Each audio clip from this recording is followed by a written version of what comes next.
hordoftoota YouTube channel keenya kan taatan har'aan tana sagantaa addaa tokko qabanna isiniif dhufne jirra. Asuma YouTube channel keenya subscribe gochuun maatii channel keenya ta'aa isiniin jenna. Egaa akkuma beekamu muummichi ministeera Itoophiyaa Dr. Abiy Ahmed haasawaa har'aan tana gaggeessan keessaa waa'ee dinagdeef waraana bilisummaa Oromoo dubbachuun isaa baay'ee dhaga'amama. Akkuma beekamu Dr. Abiy Ahmed waraana bilisummaa Oromoo irratti xiyyeeffannaa addaa fudhachuun isaa ni yaadatama. Akkuma beekamu waraanni bilisummaa Oromoo humna finxaaleeyyii nama 200 ol ajjecha addaa irra gaggeessuun ni yaadatama. Egaa akkuma beekamu kabajamtoota hordoftoota YouTube channel keenya humnoonni Amaaraa guyyaa har'aan tana magaalaa Wallaggaa keessatti namoota nagayaa namoota 15 ajjeesuun isaanii ni yaadatama.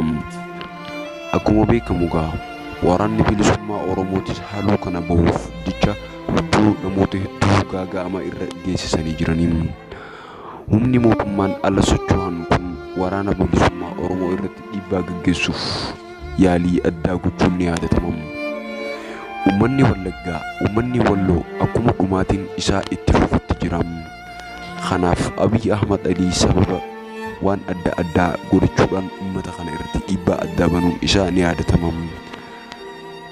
Egaa odeessaaleen keenya akkuma itti fufetti jira. Kabajamtoota hordoftoota YouTube channel keenya subscribe gochuudhaan maatii channel keenyaa ta'aa isiniin jenna. Sagantaan keenya akkuma itti fufetti deemaa jira. Ankanan isiniif odeessaa jiru odeessaa keessan Muhammad Abdii Umar jedhamam. Asumaan haasawni keenya walitti dhaabbinsaan itti fufamam.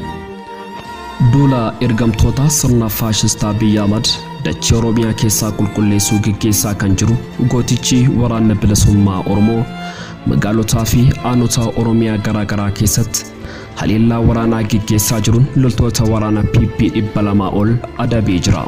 Gama kaaniin irree fi gaachanni Oromoo waraana bilisummaa Oromoo zoonii bahaa keessa socho'u tarkaanfii fudhateen injifannoo galmeessee jira.